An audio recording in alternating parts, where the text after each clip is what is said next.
In the bank holiday week, holidaymakers from the mainland loves to visit many beautiful places on the island of Sodor. All the engines were working very hard indeed.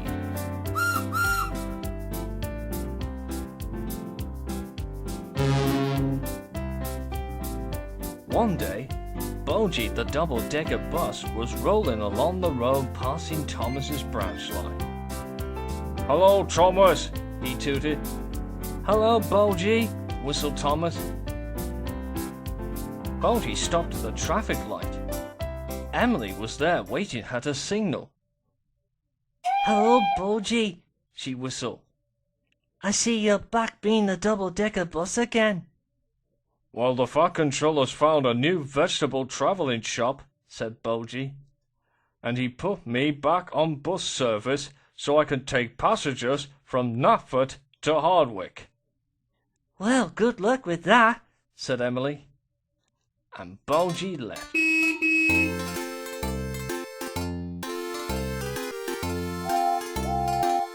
Duck was puffing cheerfully along his line until he stopped at a level crossing.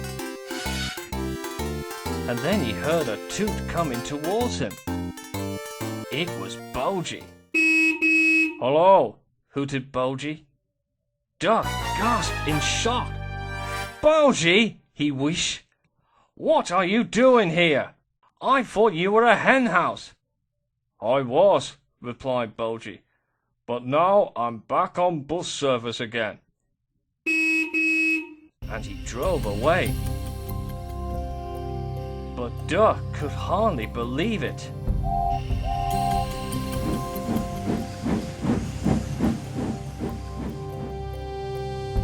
He told Oliver about Bulgy is back on the road.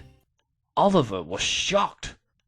"Bulgy has been stealing our passengers before," he remarked, "all because he wanted them to think roads are much better than railways." Duck agreed. He could remember when he first met Bulgy, who had said railways are no good, and called himself a railway bus. But he had got himself stuck underneath the bridge while trying to take a shortcut to the big station. So he was left as a hen house. "But what if he takes our passengers away again?" he thought. "He does say free the roads, doesn't he? Well, we mustn't allow him to do that."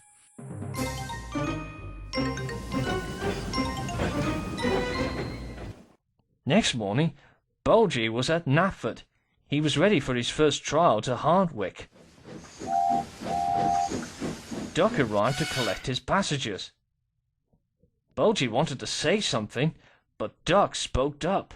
"If you're thinking about taking our passengers, well, don't even try it," he huffed. "And don't even say that roads are much better than rails." And he huffed away. Bulgy was shocked. Then Emily arrived. "What's the matter, Bulgy?" she asked. Bulgy told her what Duck had said, and about what happened long ago when he first met Duck. "Don't worry, Bulgy," said Emily kindly. "I'm sure Duck and Oliver will have time to think about it, and you two will get along together." "I hope so," Bulgy thought, and he drove away. Meanwhile, Duck was puffing along the branch line. He was on time, but he was still thinking about Bulgy.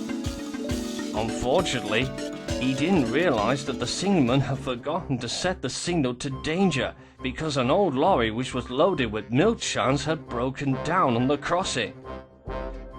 Duck puffed around the bend. "Watch out, Duck!" called his driver. But it was too late.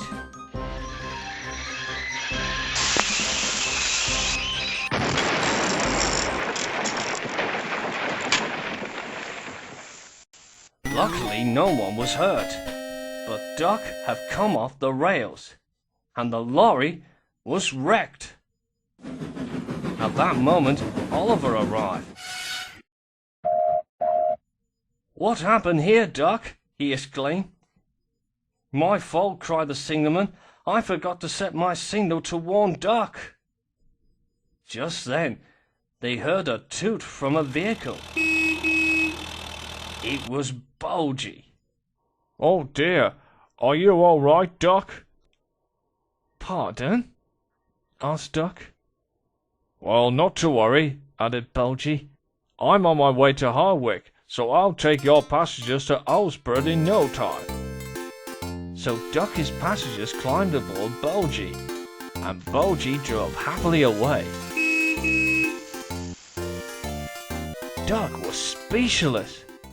Bulgy had taken his passengers away again. That night, the fat controller came to see Duck in the shed. "Duck, you're not to blame for the accident, but Emily told me you have been insulting Bulgy this morning." "Sorry, sir," wheezed Duck, "but I thought Bulgy was let be in a hen house, and now he is taking my passengers again." "I know that, Duck," agreed the fat controller, "but Bulgy has learnt his lesson, and I arranged him as a bus service to carry passengers from Knapford to Harwick, and he has changed his way, and I think you should owe Bulgy an apology." "Yes, sir," said Duck. Even Oliver agreed. The next morning, the two engines were at Knapford station when Bulgy drove in. "What are you two doing here?"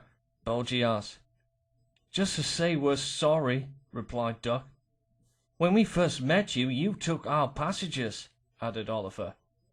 "Then we realize now you've changed." Bulgy could see the two engines were sorry. Then he smiled. "That's all right," he said. "I understand what you mean. Why don't we just let bygones be bygones, shall we?" Duck and Oliver happily agreed. Now Bulgy can take holidaymakers to Harwick, and Duck and Oliver thought he was doing a great job and decided to forget everything from the past.